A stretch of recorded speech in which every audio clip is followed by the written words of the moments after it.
Bonjour tout le monde. Hello everybody, welcome back to Games and Gutenberg, where we are at the conclusion of The Extraordinary Adventures of Arsène Lupin by Maurice Leblanc.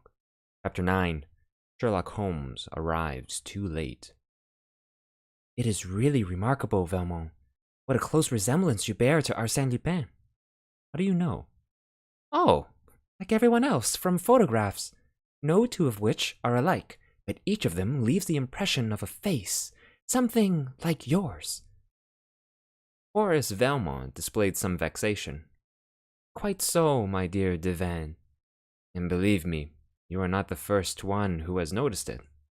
It is so striking, persisted Devane, that if you had not been recommended to me by my cousin Destevant, and if you were not the celebrated artist whose beautiful marine views I so admire, I have no doubt I should have warned the police of your presence in Dieppe.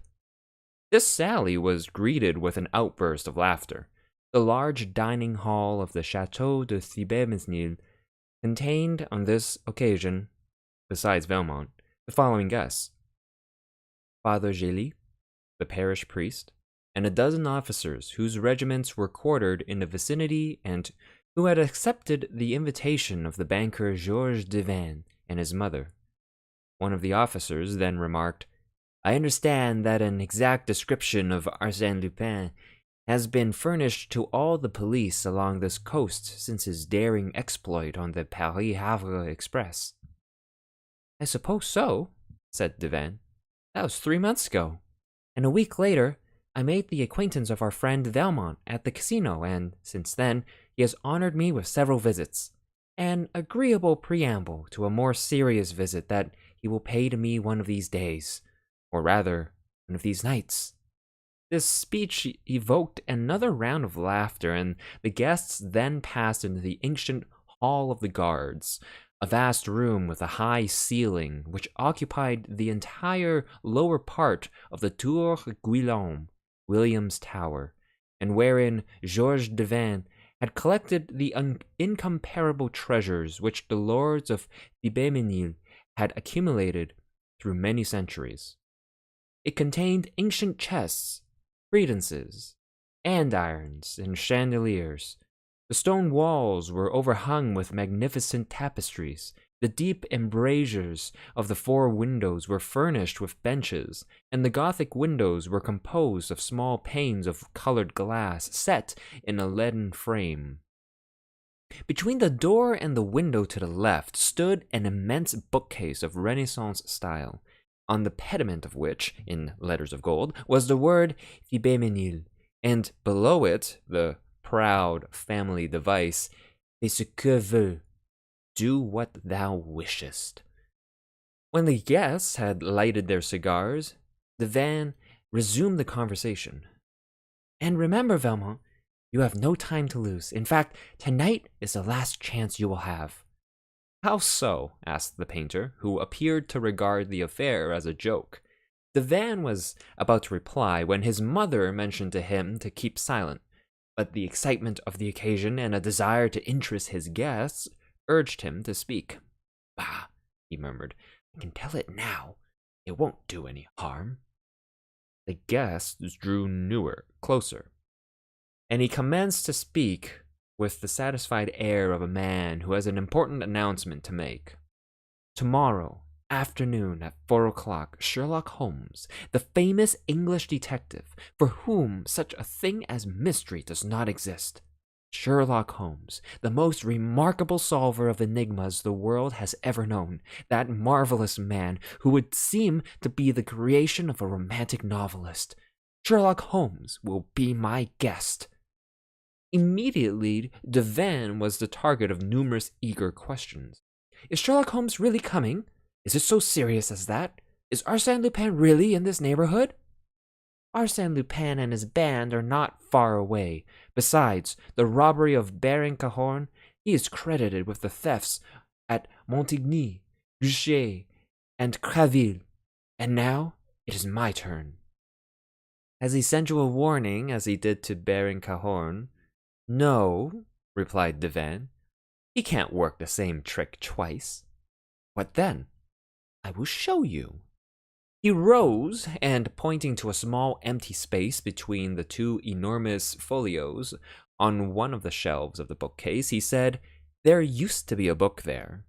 A book of the 16th century entitled Chronique du Thimbenminil, which contained the history of the castle since its construction by Duke Rollo on the site of a former feudal fortress. There were 3 engraved plates in the book, one of which was a general view of the whole estate, another the plan of the buildings, and the third, I call your attention to it particularly, the third was a sketch of a subterranean passage, an entrance to which is outside the first line of ramparts, while the other end of the passage is here, in this very room. Well, that book disappeared a month ago." "The deuce," said Valmont. "That looks bad, but it doesn't seem to be a sufficient reason for sending for Sherlock Holmes." "Certainly, that was not sufficient in itself, but another incident happened that gives the disappearance of the book a special significance. There was another copy of this book in the National Library at Paris, and the 2 books differed in certain details relating to the subterranean passage. For instance, each of them contained drawings and annotations, not printed, but written in ink and more or less effaced. I knew those facts, and I knew that the exact location of the passage could be determined only by a comparison of the 2 books.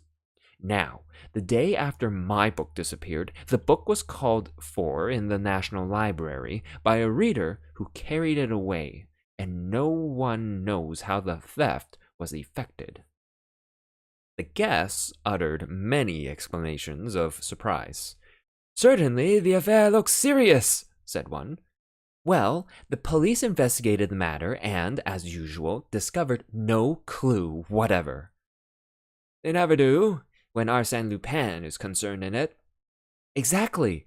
And so I decided to ask the assistance of Sherlock Holmes, who replied that he was ready and anxious to enter the lists with Arsène Lupin." "What glory for Arsène Lupin," said Valmont. "But if our national thief, as they call him, has no evil designs on your castle, Sherlock Holmes will have his trip in vain. There are other things that will interest him, such as the discovery of the subterranean passage." "But you told us that one end of the passage was outside the ramparts, and the other was in this very room."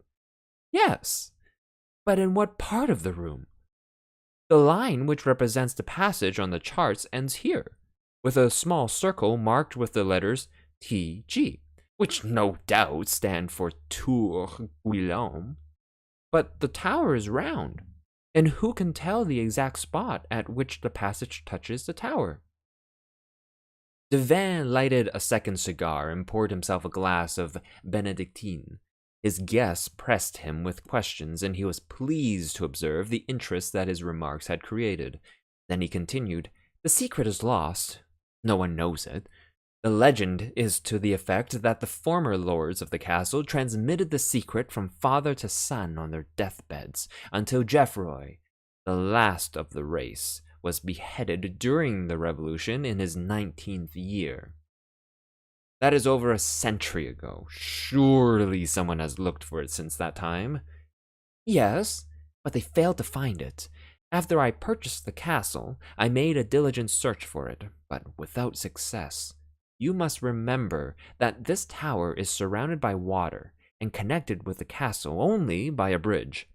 Consequently, the passage must be underneath the old moat. The plan that was in the book in the National Library showed a series of stairs with a total of 48 steps, which indicates the depth of more than 10 meters. You see, the mystery lies within the walls of this room, and yet I dislike to tear them down." "Is there nothing to show where it is?" "Nothing. Monsieur Devin, we should turn our attention to the 2 quotations," suggested Father Gély. "Oh!" exclaimed Monsieur Devin, laughing. "Our worthy father is fond of reading memoirs and delving into the musty archives of the castle. Everything related to Vibemenil interests him greatly, but the quotations that he mentions only serve to complicate the mystery. He has read somewhere that 2 kings of France have known the key to the puzzle. 2 kings of France? Who were they? Henry IV and Louis XVI, and the legend runs like this. On the eve of the Battle of Arques, Henry IV spent the night in this castle. At 11 o'clock in the evening, Louise de Tancarville, the prettiest woman in Normandy, was brought into the castle through the subterranean passage by Duke Edgard, who, at the same time, informed the king of the secret passage. Afterward, the king confided the secret to his minister Sully, who, in turn, relates a story in his book Royale Économie d'État, without making any comment upon it, but linking with it this incomprehensible sentence: turn one eye on the bee that shakes, the other eye will lead to God. After a brief silence, Valmont laughed and said, certainly it doesn't throw a dazzling light upon the subject. No, but Father Gély claims that Sully concealed the key to the mystery in this strange sentence in order to keep the secret from the secretaries to whom he dictated his memoirs. That is an ingenious theory, said Valmont. Yes, and it may be nothing more.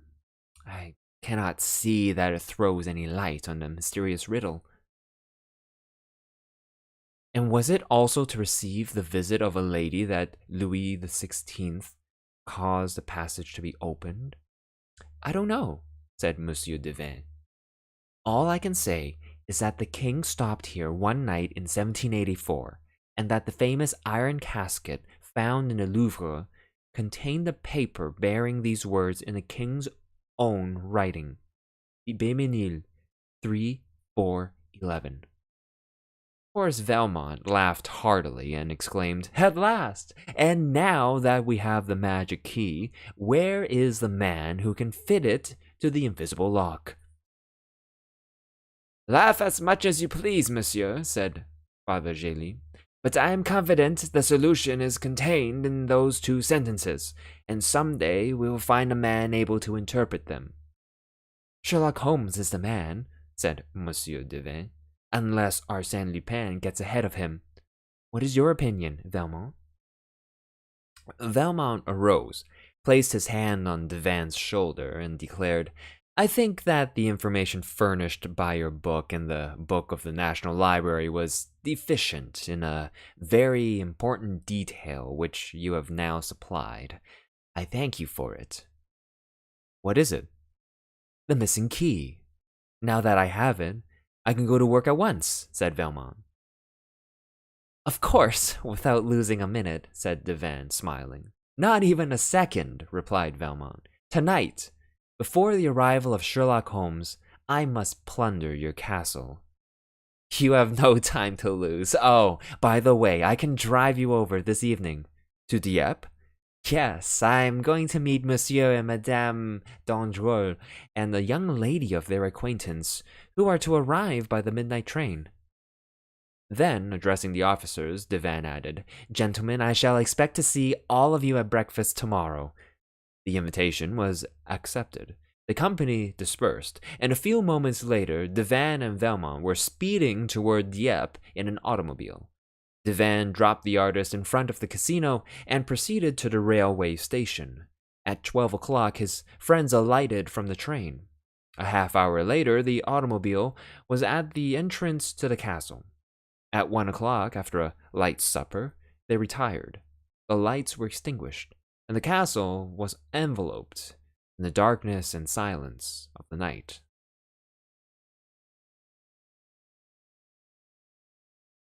The moon appeared through a rift in the clouds and filled the drawing room with its bright white light, but only for a moment. Then the moon again retired behind its ethereal draperies, and darkness and silence reigned supreme. No sound could be heard save the monotonous ticking of the clock. It struck 2. then continued its endless repetitions of the seconds. Then 3 o'clock. Suddenly, something clicked, like the opening and closing of a signal disc that warns the passing train. A thin stream of light flashed to every corner of the room, like an arrow that leaves behind it a trail of light. It shot forth from the central fluting of a column that supported the pediment of the bookcase. It rested for a moment on a panel opposite like a glittering circle of burnished silver, then flashed in all directions like a guilty eye that scrutinizes every shadow. It disappeared for a short time, but burst forth again as a whole section of the bookcase revolved on a pivot and disclosed a large opening like a vault. A man entered, carrying an electric lantern. He was followed by a second man who carried a coil of rope and various tools. The leader inspected the room, listened for a moment, and said, "Call the others." Then 8 men, stout fellows with resolute faces, entered the room and immediately commenced to remove the furnishings. Arsène Lupin passed quickly from one piece of furniture to another, examined each, and, according to its size or artistic value, he directed his men to take it or leave it. If ordered to be taken, it was carried to the gaping mouth of the tunnel and ruthlessly thrust into the bowels of the earth.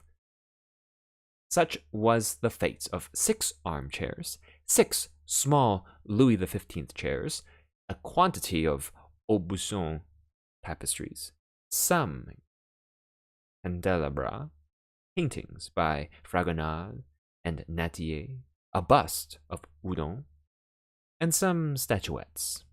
Sometimes Lupin would linger before a beautiful chest or a superb picture and sigh, "Ah, it is too heavy, too large. What a pity." In 40 minutes, the room was dismantled, and it had been accomplished in such an orderly manner and with as little noise as if the various articles had been packed and wadded for the occasion. Lupin said to the last man who departed by way of the tunnel, "You need not come back, you understand, that as soon as the auto van is loaded, you are to proceed to the Grange at Roquefort." "But you, patron?" "Leave me the motorcycle." When the man had disappeared, Arsène Lupin pushed the section of the bookcase back into its place, carefully effaced the traces of the men's footsteps, raised a portière, and entered a gallery, which was the only means of communication between the tower and the castle. In the center of this gallery, there was a glass cabinet which had attracted Lupin's attentions. It contained a valuable collection of watches, snuff-boxes, rings, chatelaines, and miniatures of rare and beautiful workmanship. He forced a lock with a small jimmy, and experienced a great pleasure in handling those gold and silver ornaments, those exquisite and delicate works of art. He carried a large linen bag, specially prepared for the removal of such knickknacks. He filled it. Then he filled the pockets of his coat, waistcoat, and trousers, and he was just placing over his left arm a number of pearl reticules when he heard a slight sound. He listened. No, he was not deceived. The noise continued. Then he remembered that at one end of the gallery there was a stairway leading to an unoccupied apartment, but which was probably occupied that night by the young lady whom Monsieur Devin had brought from Dieppe with his other visitors. Immediately, he extinguished his lantern, and had scarcely gained the friendly shelter of a window embrasure when the door at the top of the stairway was opened, and a feeble light illuminated the gallery. He could feel, for concealed by a curtain, he could not see, that a woman was cautiously descending the upper steps of the stairs. He hoped she would come no closer. Yet she continued to descend, and even advanced some distance into the room. Then she uttered a faint cry. No doubt she had discovered the broken and dismantled cabinet. She advanced again. Now he could smell the perfume and hear the throbbing of her heart as she drew closer to the window where he was concealed. He passed so close that her skirt brushed against the window curtain, and Lupin felt that she suspected the presence of another behind her in the shadow, within reach of her hand. He thought, "She is afraid. She will go away." But she did not go. The candle that she carried in her trembling hand grew brighter, turned, hesitated a moment, appeared to listen, then suddenly drew aside the curtain. They stood face to face. Arsène was astounded. He murmured involuntarily, You, mademoiselle!" It was Miss Nellie. Miss Nellie! His fellow passenger on the transatlantic steamer, who had been the subject of his dreams on that memorable voyage, who had been a witness to his arrest, and who, rather than betray him, had dropped into the water the kodak in which he had concealed the banknotes and diamonds. Miss Nellie, that charming creature, the memory of whose face had sometimes cheered, sometimes saddened long hours of imprisonment.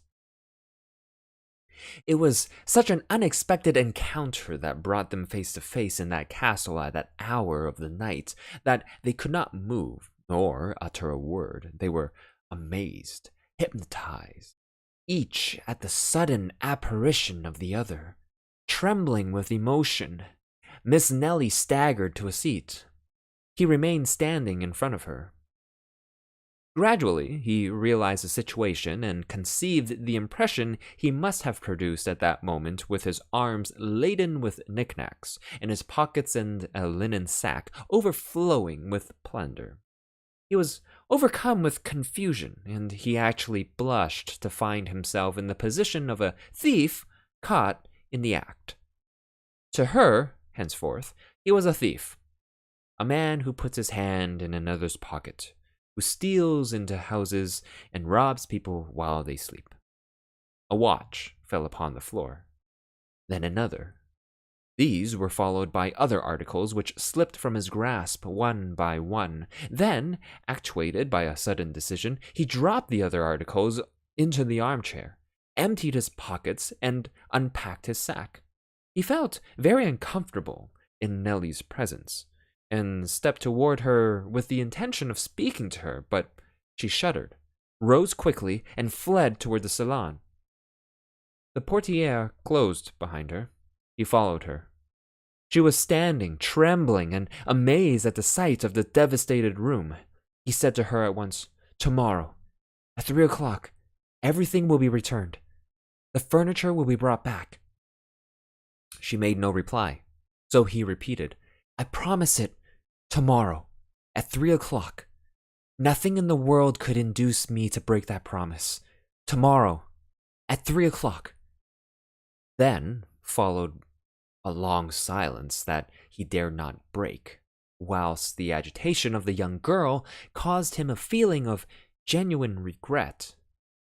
Quietly, without a word, he turned away, thinking, "I hope she will go away. I can't endure her presence." But the young girl suddenly spoke and stammered, "Listen, footsteps, I hear someone." He looked at her with astonishment. She seemed to be overwhelmed by the thought of approaching peril. "I don't hear anything," he said. "But you must go. You must escape." "Why should I go?" "Because you must. Oh, do not remain here another moment. Go." She ran quickly to the door leading to the gallery and listened. No, there was no one there. Perhaps the noise was outside. She waited a moment, then returned reassured. But Arsène Lupin had disappeared. As soon as Monsieur Devin was informed of the pillage of his castle, he said to himself, "It was Valmont who did it, and Valmont is Arsène Lupin." That theory explained everything, and there was no other plausible explanation. And yet, the idea seemed preposterous. It was ridiculous to suppose that Valmont was anything else than Valmont, the famous artist, the club fellow of his cousin d'Estevan. So, when the captain of the gendarmes arrived to investigate the affair, Devin did not even think of mentioning his absurd theory. Throughout the forenoon, there was a lively commotion at the castle.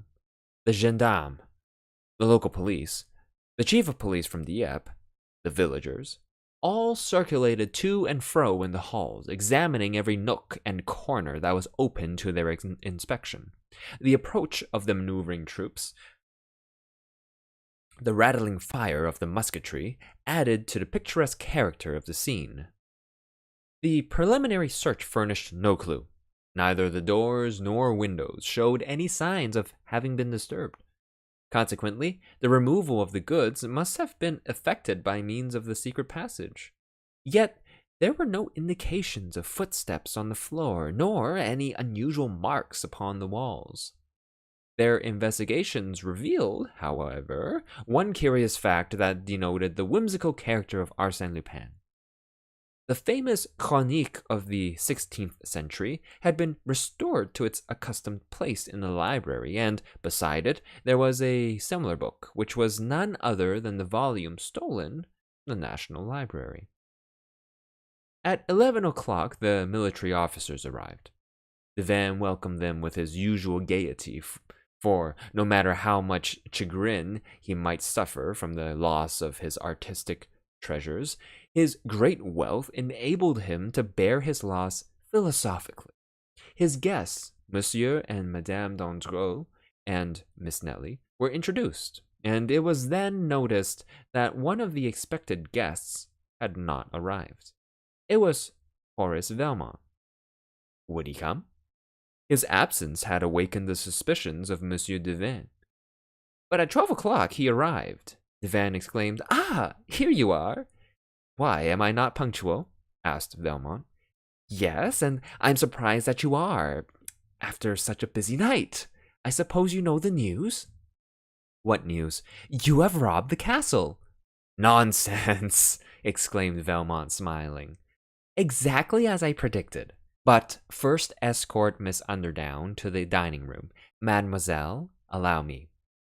He stopped as he remarked the extreme agitation of the young girl. Then, recalling the incident, he said, "Ah, of course, you met Arsène Lupin on the steamer before his arrest, and you are astonished at the resemblance. Is that it?" She did not reply. Velmont stood before her, smiling. He bowed. She took his proffered arm. He escorted her to the place and took his seat opposite her.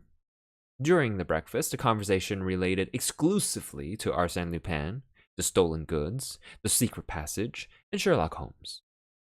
It was only at the close of the repast, when the conversation had drifted to other subjects, that Velmont took any part in it.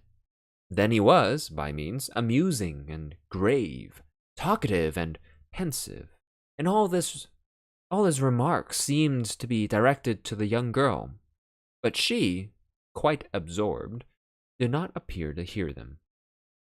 Coffee was served on the terrace overlooking the court of honor and the flower garden in front of the principal facade. The regimental band played on the lawn, and scores of soldiers and peasants wandered through the park. Miss Nelly had not forgotten, for one moment, Lupin's solemn promise. Tomorrow, at 3 o'clock, everything will be returned. At 3 o'clock, the hands of the great clock in the right wing of the castle now marked 20 minutes to 3. In spite of herself, her eyes wandered to the clock every minute. She also watched Velmont, who was calmly swinging to and fro in a comfortable rocking chair. 10 minutes to 3. 5 minutes to 3. Nelly was impatient and anxious. Was it possible that Arsène Lupin would carry out his promise at the appointed hour when the castle, the courtyard, and the park were filled with people, and at the very moment when the officers of the law were pursuing their investigations? And yet, Arsène Lupin had given her his solemn promise. It will be exactly as he said, thought she, so deeply was she impressed with the authority, energy, and assurance of that remarkable man. To her, it no longer assumed the form of a miracle, but on the contrary, a natural incident that must occur in the ordinary course of events. She blushed and turned her head. 3 o'clock. The great clock struck slowly. 1, 2, 3. Horace Valmont took out his watch, glanced at the clock, then returned the watch to his pocket. A few seconds passed in silence, and then the crowd in the courtyard parted to give passage to 2 wagons that had just entered the park gate, each drawn by 2 horses. They were army wagons, such as are used for the transportation of provisions, tents, and other necessary military stores. They stopped in front of the main entrance, and a commissary sergeant leaped from one of the wagons and inquired for Monsieur Devin. A moment later, that gentleman emerged from the house, descended the steps, and, under the canvas covers of the wagons, beheld his furniture, pictures, and ornaments carefully packaged and arranged. When questioned, the sergeant produced an order that he had received from the officer of the day. By that order, the 2nd Company of the 4th Battalion were commanded to proceed to the crossroads of Halleux in the forest of Arques, gather up the furniture and other articles deposited there, and deliver same to Monsieur Georges Devin, owner of the Thibet-Menil Castle, at 3 o'clock. Signed, Colonel Bouvol. At the crossroads, explained the sergeant, we found everything ready, lying on the grass, guarded by some passers-by. It seemed very strange, but the order was imperative. One of the officers examined the signature. He declared it a forgery, but a clever imitation. The wagons were unloaded, and the goods restored to their proper places in the castle. During this commotion, Nellie had remained alone at the extreme end of the terrace, absorbed by confused and distracted thoughts. Suddenly, she observed Valmont approaching her. She would have avoided him, but the balustrade that surrounded the terrace cut off her retreat. She was cornered. She could not move. A gleam of sunshine, passing through the scant foliage of a bamboo, lighted up her beautiful golden hair. Someone spoke to her in a low voice. "I not kept my promise." Arsène Lupin stood close to her. No one else was near. He repeated, in a calm, soft voice, "I not kept this?" He expected a word of thanks, or at least some slight movement that would betray her interest in the fulfillment of his promise. But she remained silent. Her scornful attitude annoyed Arsène Lupin, and he realized the vast distance that separated him from Miss Nellie, now that she had learned the truth. She would gladly have justified himself in her eyes, or at least pleaded extenuating circumstances. But he perceived the absurdity and futility of such an attempt. Finally, dominated by a surging flood of memories, he murmured, "Ah, how long ago that was. You remember the long hours on the deck of the Provence? Then you carried a rose in your hand, a white rose like the one you carry today. I asked you for it. You pretended you did not hear me. After you had gone away, I found the rose. Forgotten, no doubt. I kept it." She made no reply. She seemed to be far away. He continued, "In memory of those happy hours, forget what you have learned since. Separate the past from the present. Do not regard me as the man you saw last night, but look at me, if only for a moment, as you did in those far-off days when I was Bernard d'Andrézy, for a short time. Will you, please?" She raised her eyes and looked at him as he had requested. Then, without saying a word, she pointed to a ring he was wearing on his forefinger. Only the ring was visible, but the setting, which was turned toward the palm of his hand, consisted of a magnificent ruby. Arsène Lupin blushed. The ring belonged to Georges Devin. He smiled bitterly and said, "You are right. Nothing can be changed. Arsène Lupin is now, and always will be Arsène Lupin. To you, he cannot be even so much as a memory. Pardon me. I should have known that any attention I may now offer you is simply an insult. Forgive me." He stepped aside, hat in hand. Nellie passed before him. He was inclined to detain her and beseech her forgiveness. But his courage failed, and he contented himself by following her with his eyes, as he had done when she descended the gangway to the pier at New York. She mounted the steps leading to the door and disappeared within the house. He saw her no more. A cloud obscured the sun. Arsène Lupin stood watching the imprints of her tiny feet in the sand. Suddenly, he gave a start. Upon the box which contained the bamboo, beside which Nellie had been standing, he saw the rose, the white rose which he had desired but dared not ask for. Forgotten, no doubt. It also. But how? Designedly or through distraction? He seized it eagerly. Some of its petals fell to the ground. He picked them up one by one like precious relics. "Come," he said to himself, "I have nothing more to do here. I must think of my safety before Sherlock Holmes arrives." The park was deserted, but some gendarmes were stationed at the park gate.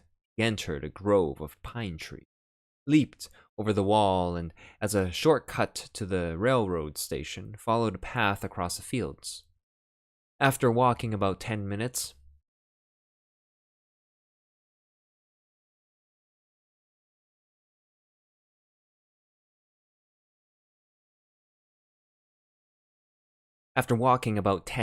he arrived at a spot where the road grew narrower and ran between two steep banks. In this ravine, he met a man traveling in the opposite direction. The man about 50 years of age, tall, smooth-shaven, and wearing clothes of a foreign cut. He carried a heavy cane, and a small satchel was strapped across his shoulder. When they met, the stranger spoke with a slight English accent. "Excuse me, monsieur. Is this the way to the castle?" "Yes, monsieur, straight ahead, and turn to the left when you come to the wall. They are expecting you." "Ah. Yes, my friend Devin told us last night that you were coming, and I'm delighted to be the first to welcome you. Sherlock Holmes has no more ardent admirer than myself." There was a touch of irony in his voice that he quickly regretted, for Sherlock Holmes scrutinized him from head to toe with such a keen, penetrating eye that Arsène Lupin experienced a sensation of being seized, imprisoned, and registered by that look more thoroughly and precisely than he had ever been by a camera. "Negative is taken now," he thought, "and it will be useless to use a disguise with that man. He would look right through it, but I wonder, has he recognized me?" They bowed to each other as if about to part, but at that moment they heard a sound of horses' feet, accompanied by a clinking of steel. It was the gendarme. The two men were obliged to draw back against the embankment, amongst the brushes, to avoid the horses. The gendarme passed by, but as they followed each other at a considerable distance, they were several minutes in doing so, and Lupin was thinking, "It all depends on that question. Has he recognized me? If so, he will probably take advantage of the opportunity. It is a trying situation." When the last horseman had passed, Sherlock Holmes stepped forth and brushed the dust from his clothes. Then, for a moment, he and Arsène Lupin gazed at each other. And if a person could have seen them at the moment, it would have been an interesting sight, and memorable as the first meeting of two remarkable men, so strange, so powerfully equipped, and both of superior quality, and destined by fate, through their peculiar attributes, to hurl themselves at one another like two equal forces that nature opposes, one against the other, realms of space. Then the Englishman said, "Thank you, monsieur." "You are quite welcome," replied Arsène Lupin. They parted. Lupin went toward the railway station, and Sherlock Holmes continued on his way to the castle. The local officers had given up the investigation after several hours of fruitless efforts, and the people at the castle were awaiting the arrival of the English detective with a lively curiosity.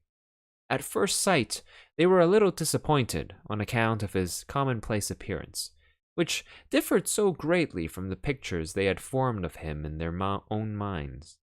He did not in any way resemble the romantic hero, the mysterious and diabolical personage that the name of Sherlock Holmes had evoked in their imaginations. However, Monsieur Devin exclaimed with much gusto, "Ah, monsieur, here you are! I am delighted to see you. It is a long-deferred pleasure. Really, I scarcely regret what has happened, since it affords me the opportunity to meet you.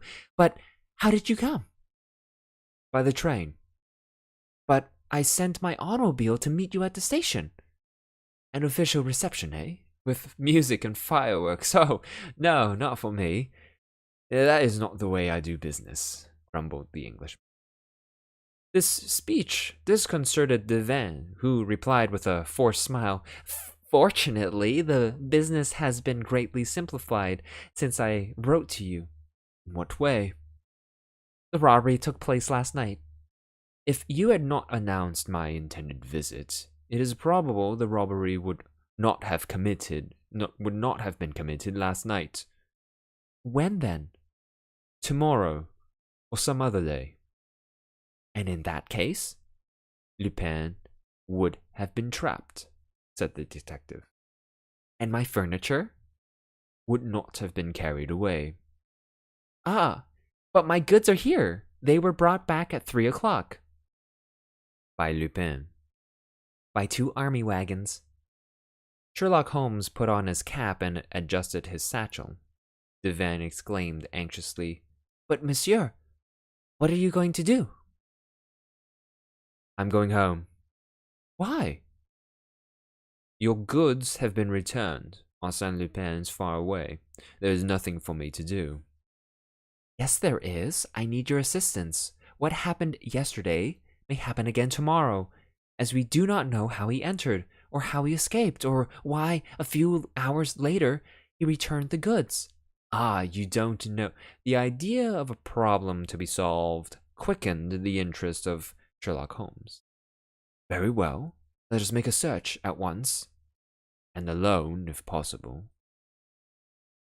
Devin understood and conducted the Englishman to the salon. In a dry, crisp voice, in sentences that seemed to have been prepared in advance, Holmes asked a number of questions about the events of the preceding evening, and inquired also concerning the guests and the members of the household.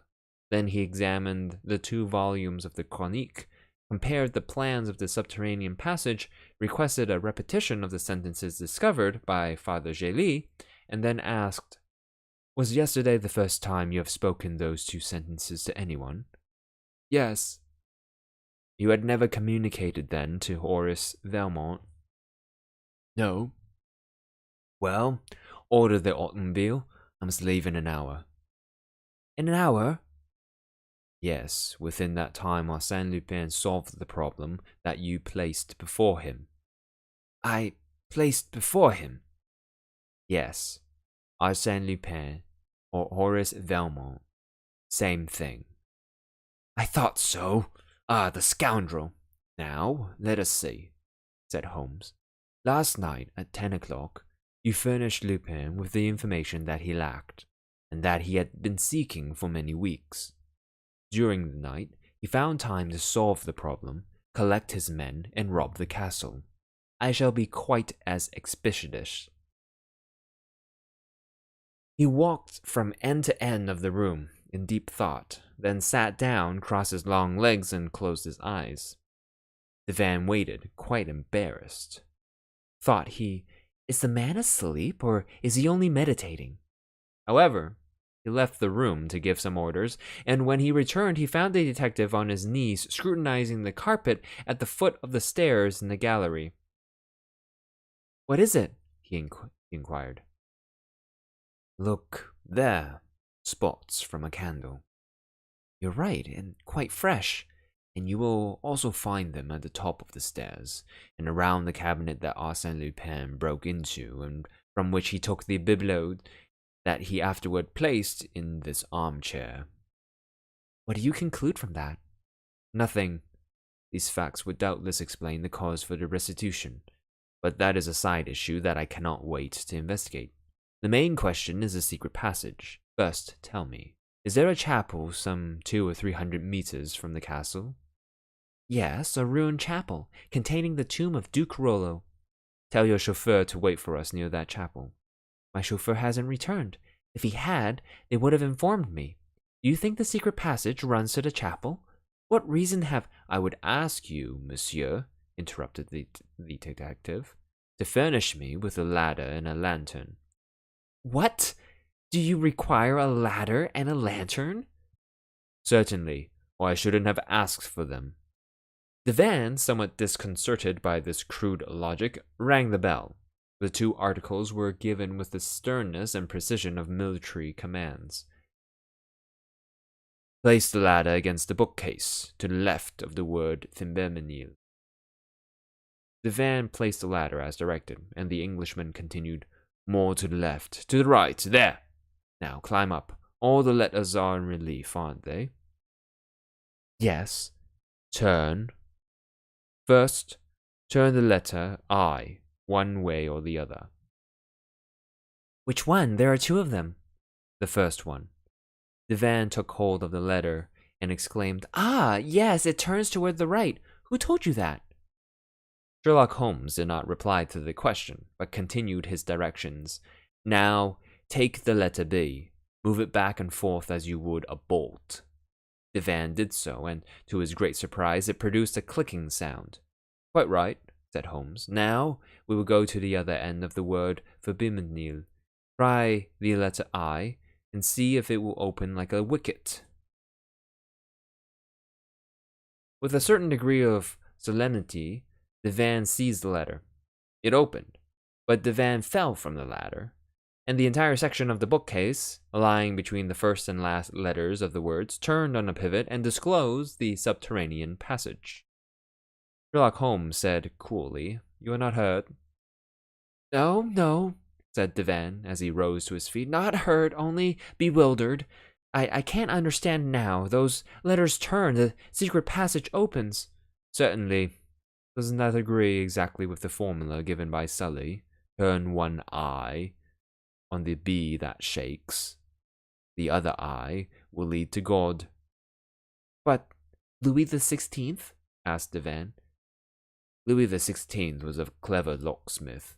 I have read a book he wrote about combination locks.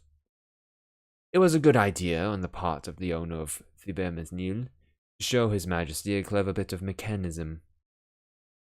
As an aid to his memory, the king wrote 3, 4, 11. That is to say, the 3rd, 4th, and 11th letters of the word." "Exactly, I understand that. It explains how Lupin got out of the room, but it does not explain how he entered, and it is certain he came from the outside." Sherlock Holmes lighted his lantern and stepped into the passage. "Look, all the mechanism is exposed here, like the works of a clock, and the reverse side of the letters can be reached. Lupin worked the combination from this side, that is all." "What proof is there of that?" "Proof? Why, look at the puddle of oil.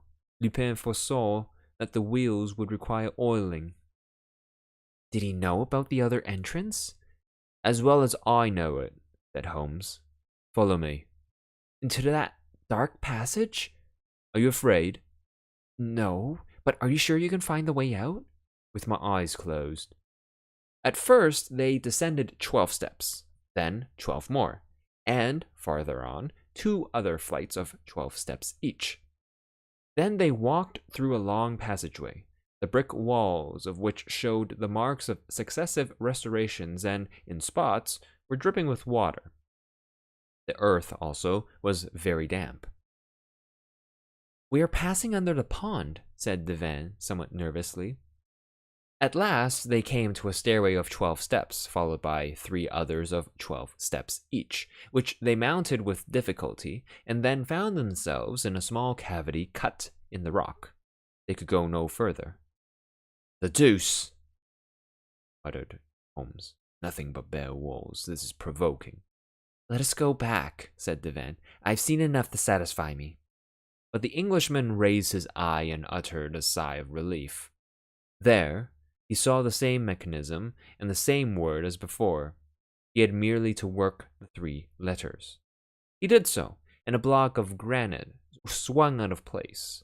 On the other side, this granite block formed the tombstone of Duke Rollo, and the word Thibemenil was engraved on it in relief. Now they were in the little ruined chapel, and the detective said, "The other eye leads to God. That means to the chapel." "It is marvelous!" exclaimed Devin, amazed at the clairvoyance and vivacity of the Englishman. "Can it be possible that those few words were sufficient for you?" "Bah!" declared Holmes. "They weren't even necessary. In the chart in the book of the National Library, the drawing terminates at the left, as you know, in a circle, and at the right, as you do not know, in a cross. Now, that cross must refer to the chapel in which we now stand." Poor Devin could not believe his ears. It was all so new, so novel to him. He exclaimed, "It is incredible, miraculous, and yet of a childish simplicity. How is it that no one has ever solved the mystery?" "Because no one has ever united the essential elements, that is to say, the 2 books and the 2 sentences. No one but Arsène Lupin and myself." "But Father Gély and I knew about all those things, and likewise—" Holmes smiled and said, "Monsieur Devin, everybody cannot solve riddles." "I have been trying for 10 years to accomplish what you did in 10 minutes. "Bah! I'm used to it." They emerged from the chapel and found an automobile. "Ah, there's an auto waiting for us." "Yes, it is mine," said Devin. "Yours? You said your chauffeur hadn't returned." They approached the machine, and Monsieur Devin questioned the chauffeur. "Edouard, who gave you orders to come here?" "Why, it was Monsieur Valmont." "Monsieur Valmont? Did you meet him?" "Near the railway station, and he told me to come to the chapel." "To come to the chapel? What for?" "To wait for you, monsieur, and your friend." Devin and Holmes exchanged looks, and Monsieur Devin said, "He knew the mystery would be a simple one for you. It is a delicate compliment." A smile of satisfaction lighted up the detective's serious features for a moment. The compliment pleased him. He shook his head as he said, "A clever man. I knew that when I saw him." "Have you seen him?" "I met him a short time ago, on my way from the station." "And you knew it was Horace Valmont? I mean, Arsène Lupin?" "That is right. I wonder how it came." "No, but I supposed it was, from a certain ironical speech he made." "And you allowed him to escape?" "Of course I did. And yet I had everything on my side, such as 5 gendarmes who passed us." "Sacre bleu!" cried Devin. "You should have taken advantage of the opportunity." "Really, monsieur," said the Englishman, haughtily, "when I encounter an adversary like Arsène Lupin, I do not take advantage of chance opportunities. I create them." But time pressed, and since Lupin had been so kind as to send the automobile, they resolved to profit by it. They seated themselves in the comfortable limousine. Edouard took his place at the wheel, and away they went toward the railway station. Suddenly, Devin's eyes fell upon a small package in one of the pockets of the carriage. "Ah, what is that? A package? Whose is it?" "Why, it is for you." For me? Yes, it is addressed Sherlock Holmes from Arsène Lupin. The Englishman took the package, opened it, and found that it contained a watch. Ah! He exclaimed with an angry gesture. A watch? Said Devin. How did it come there? The detective did not reply. Oh, it is your watch. Arsène Lupin returns your watch. But in order to return it, he must have taken it. Oh, I see. He took your watch. That is a good one. Sherlock Holmes's watch stolen by Arsène Lupin. Mon Dieu, that is funny. Really, you must excuse me. I can't help it. He roared with laughter, unable to control himself, after which he said in a tone of earnest conviction, a clever man indeed. The Englishman never moved a muscle. On the way to Dieppe, he never spoke a word, but fixed his gaze on the flying landscape. His silence was terrible, unfathomable, more violent than the wildest rage. At the railway station, he spoke calmly, but in a voice that impressed one with the vast energy and willpower of that famous man.